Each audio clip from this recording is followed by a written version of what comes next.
Yeah, December. This is a month that's not really a huge deal for game releases, but still, of course, every month we get new games. And next month is certainly no exception. There are definitely a handful of must-plays dropping to close out the year. So as always, I'm Daniel, and today, the absolute must-play games of December 2025. We've got 15 of them, so without any further ado, let's get into the video.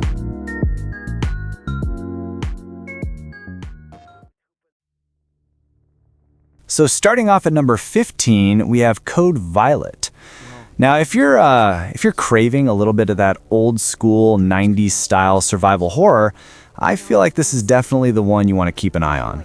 Code Violet is absolutely channeling that vibe of a certain classic game involving dinosaurs and limited ammo. And I wouldn't say it's a spiritual successor to Dino Crisis, but it seems to have a bit of that charm. Meaning it seems to have what made the game special. You play as Violet Sinclair, but you're not just stranded on an island. You are on a colony called Trappist 1E in the 25th century. The backstory involves time travel, abductions, and a desperate attempt to save humanity, but frankly, once those cages open, it's just you versus prehistoric nightmares. Of course, games like these makes you vulnerable because you're not some super soldier. Really focused on resource management, that classic feeling where you have to decide, is this enemy worth the bullet I have in my chamber, or do I try to sneak past them? Which, yeah, is maybe even more terrifying when you're staring down a raptor in a narrow hallway. And just for some context, this is coming from Team Kill Media, the same folks behind Quantum Error. The game was actually supposed to drop in November, but they pushed it back, probably because of Black Ops 7. So if you want to check it out, it's hitting the PlayStation 5 exclusively on the 12th of December.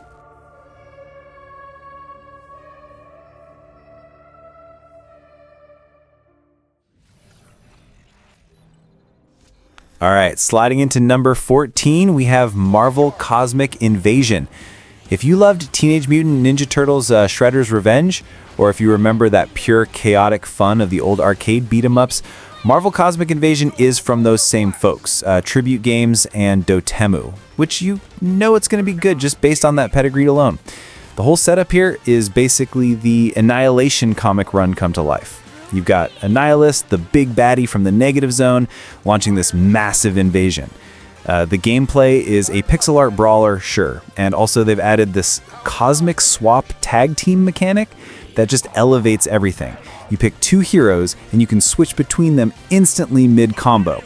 Marvel Cosmic Invasion seems to be not just about button mashing, it's about chaining those crazy powerful swaps to clear out waves of enemies in the most stylish way possible.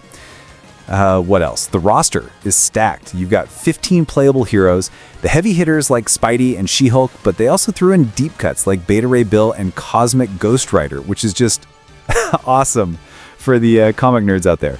So, if you want to squad up and save the galaxy, Marvel Cosmic Invasion drops in a few days from now, specifically December 1st for PC, PlayStation, Xbox, and the Nintendo Switch. Definitely one to grab for the holidays.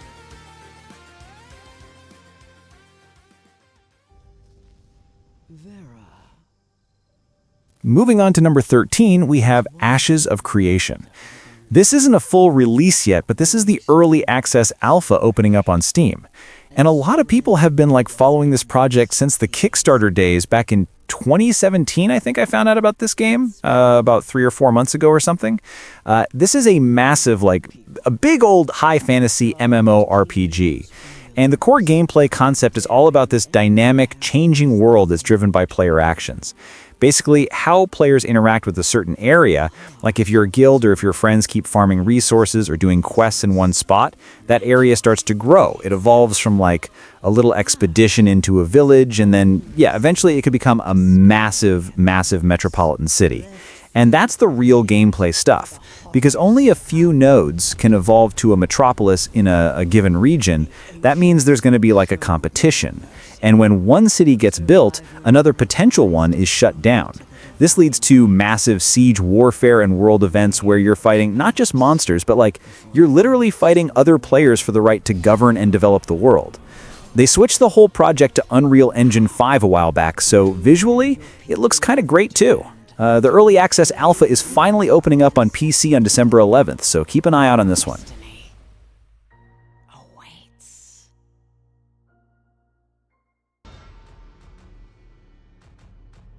Okay, up at number 12 is Terminator 2D No Fate. This game has been delayed several times now. I mean, we were supposed to get it in September, then October, then it got pushed to November. This is from Bitmap Bureau, and if you played Xenocrisis or Final Vendetta, you know these guys absolutely nailed that retro aesthetic. They're using their own custom tech to make this feel like a lost arcade cabinet from 1991. The premise is a retelling of Terminator 2 Judgment Day, but they've expanded it. You're not just replaying the movie, you're playing the future war timeline as John Connor, which is something the film's always teased but rarely showed us. The core gameplay is pure high-octane run-and-gun action. It's got that Metal Slug or Contra DNA. You play as the T-800 for the heavy lifting, Sarah Connor for stealth and speed, and John for the war sections. And the No Fate title is not just branding, it actually hints at the mechanics. Your choices lead to multiple different endings. They've even thrown in a Mother of the Future speedrun mode for the hardcore players. So if you're a fan of those classic 16-bit shooters, this is shaping up to be a pretty solid nostalgia trip. After all the delays, it is finally hitting PC, PlayStation, Xbox, and the Switch on December 12th, and we hope this is final.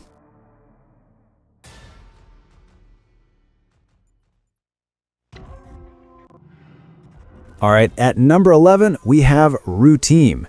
Routine was announced like way back in 2012 or something. I mean, we've been waiting for this one for over a decade. It actually almost got canceled, went completely dark, and became this sort of urban legend. But the good news is the team at Lunar Software, along with Raw Fury, rebuilt the whole thing, which honestly looks like the patience might actually pay off. The setup is classic sci-fi horror because you're on a massive abandoned lunar base, but the vibe is what sets it apart. It's this cool, unsettling retro futurism. Everything looks like a 1980s vision of what the future should be. Floppy disks, bulky monitors, that sort of thing. Meaning it's all about atmosphere and isolation. The core gameplay loop is pure tension. You're exploring, trying to piece together what wiped out the crew, and you are being relentlessly hunted by these hostile machines that just look wrong. The developers are going for maximum immersion here. There's minimal UI, full body awareness, and your main tool is this Cosmonaut Assistance Tool, the CAT. You use it for puzzles, for tracking, and for fixing things. You can use it as a last resort stun weapon, but do not get it twisted. You are not a soldier. You run, you hide, you solve, and that's it. It's got that alien isolation kind of dread, where you feel totally helpless. Of course, if you like your horror slow burn and terrifying, it's finally landing on December 4th. It'll be on PC and Xbox Series X and S, and yeah, it's launching day one on Game Pass.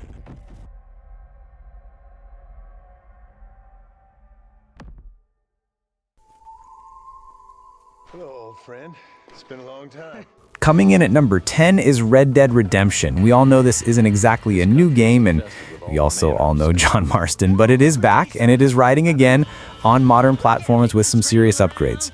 The massive news, and honestly the part that kind of caught everyone off guard, is that it's launching on Netflix games, which means if you have a phone and a Netflix account, which most of you do, excluding me, because I really don't watch movies, which is weird, I know.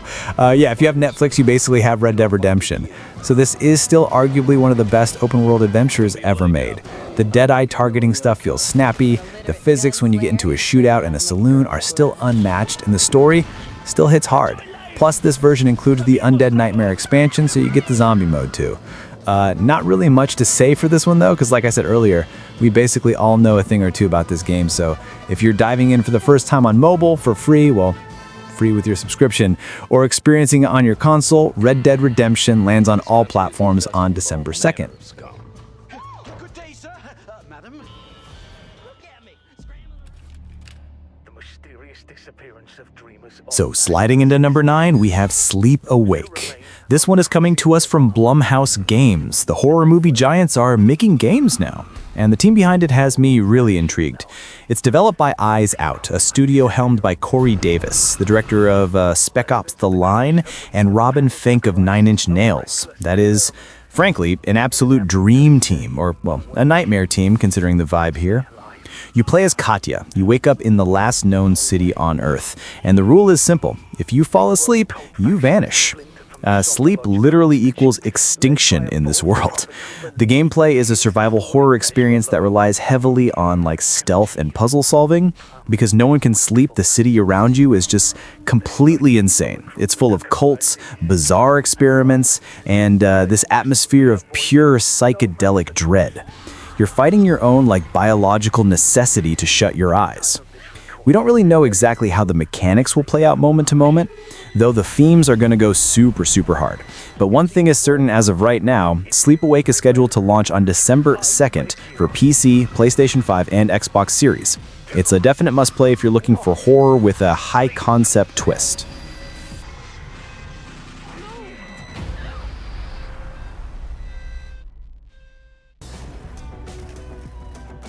So next up at number 8, we have Skate Story. This is an indie skate adventure that takes place primarily in the underworld. The premise is absolutely bananas because you are a demon made of glass and pain, and the deal is that, Satan himself hands you a skateboard and says, go skate to the moon and swallow it, and then you're free. I mean, what else is there to say? It's crazy, isn't it? The world itself is totally surreal. Everything is made of glass and crushed ice. It's this dark, kind of mesmerizing environment where every flip and grind feels high stakes because if you bail, you literally shatter. You explode into 1,000 pieces. Devolver Digital, which explains the weirdness, is really focusing on making the skating feel incredibly fluid and physics-based. An atmospheric adventure where the skating itself is how you interact with this strange, terrifying world. You might learn new tricks, meet other tortured souls, and maybe try to find that perfect line through this beautiful, desolate setting. The game kind of looks great though, and I'm definitely giving this one a chance, of course. We'll find out more when this game drops on December 8th for PlayStation 5, the Nintendo Switch 2, and PC.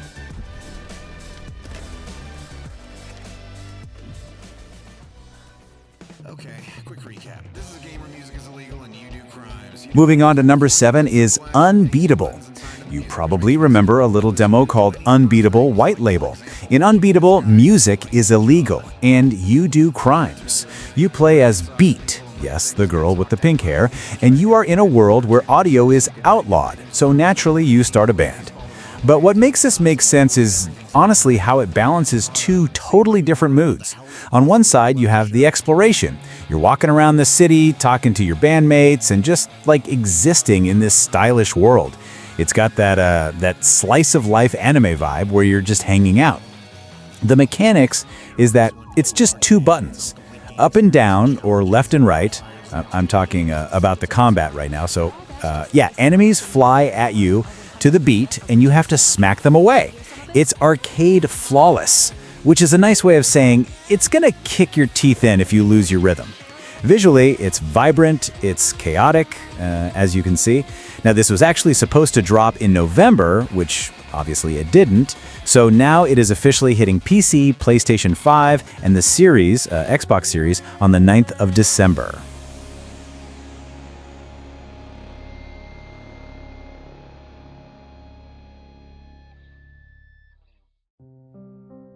Right, down to number 6, we have Octopath Traveler 0.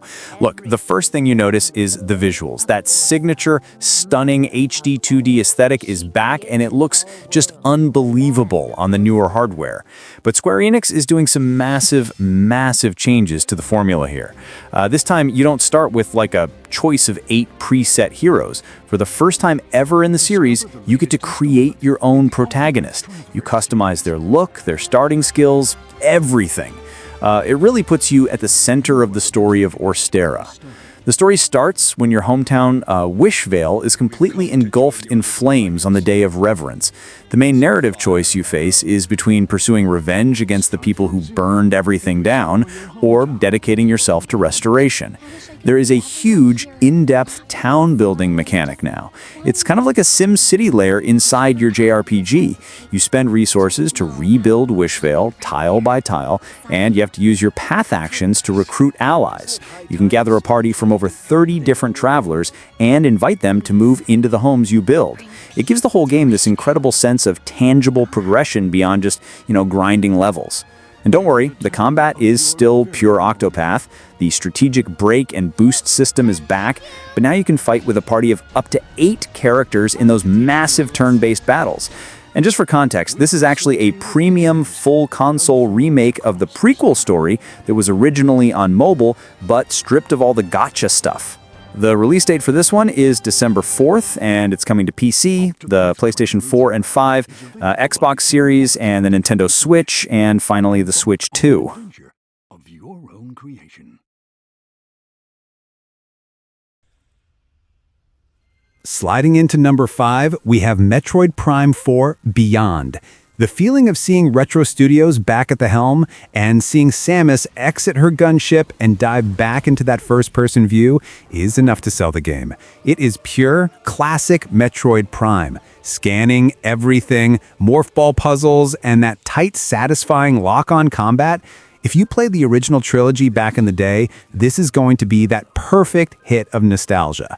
But they are definitely not playing it safe. Samus has psychic abilities now. Of course, you use them for complex puzzles, like grabbing energy motes and redirecting them into locks. You can even control the trajectory of your beam in slow motion during combat, which adds this whole new methodical layer to the gunplay. And then there's the motorcycle.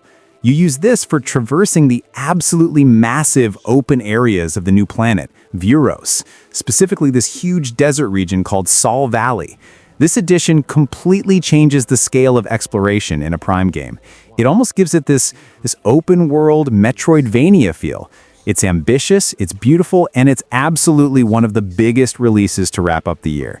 So that's all for now. We'll find out more when Metroid Prime 4 Beyond lands on both the Nintendo Switch and the new Switch 2 on December 4th.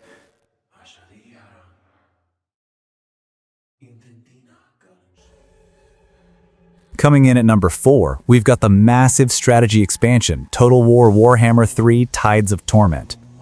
Creative Assembly has been teasing this matchup for a while, and it finally brings in a terrifying trio of new legendary lords for the High Elves, Slaanesh, and Norska. Each one completely changes how you play their respective factions. First, you have Sea Lord Aislan for the High Elves. Now, usually, High Elves are about defending the donut, right? But Aislan doesn't even rely on traditional settlements. He commands dragon ship fleets.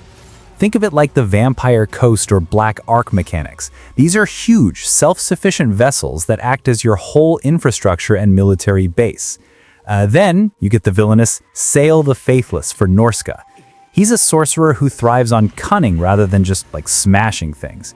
He uses these new manipulations to disrupt the logistics of enemy armies before you even get into battle.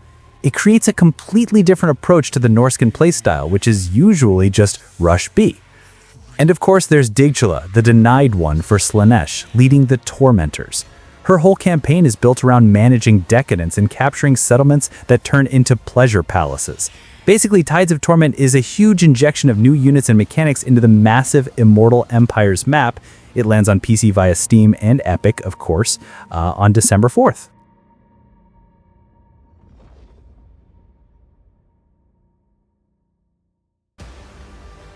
Sliding into number 3 is Ferocious.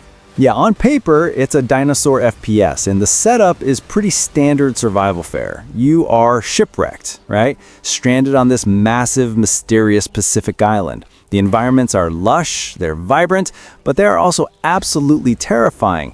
You've got the prehistoric threats, obviously, the towering raptors, the T-Rexes, but the main threat isn't just the wildlife. You're also fighting heavily armed mercenaries and even some massive mechas.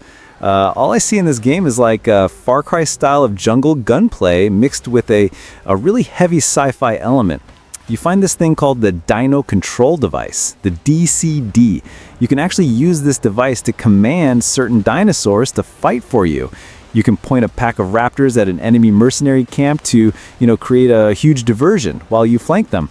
Or you can get a giant triceratops to smash through a locked gate that's blocking your path. You have to figure out how to weaponize the island's own dangers against the human enemies. I really don't know much about this game yet, but it's confirmed it is hitting PC on December 4th, with the console versions for PS5 and Xbox planned for a bit later down the line.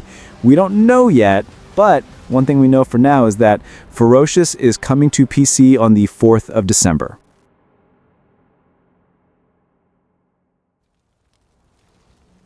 And at number 2, we have Avatar Frontiers of Pandora from the Ashes. This is dropping on the exact same day as the new film, Avatar Fire and Ash. Looking at the gameplay, this doesn't feel like a cheap tie-in. Massive Entertainment, the devs, seem to be flipping the script on the whole beautiful alien planet vibe. You aren't just exploring, you're surviving.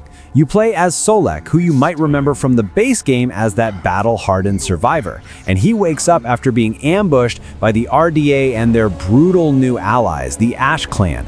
And these guys are not the friendly Na'vi we're used to. They are the people of the Ash, and they are mean.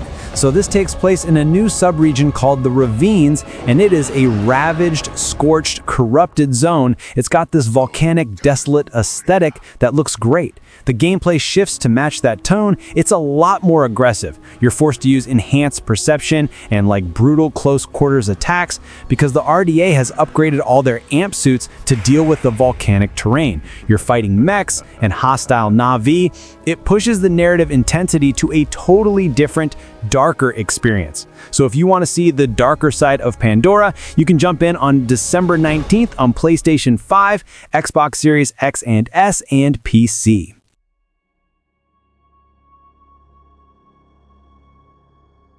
And finally, at number 1, we've got She's Leaving. We have seen a lot of great survival horror this year, and this might just be another masterpiece.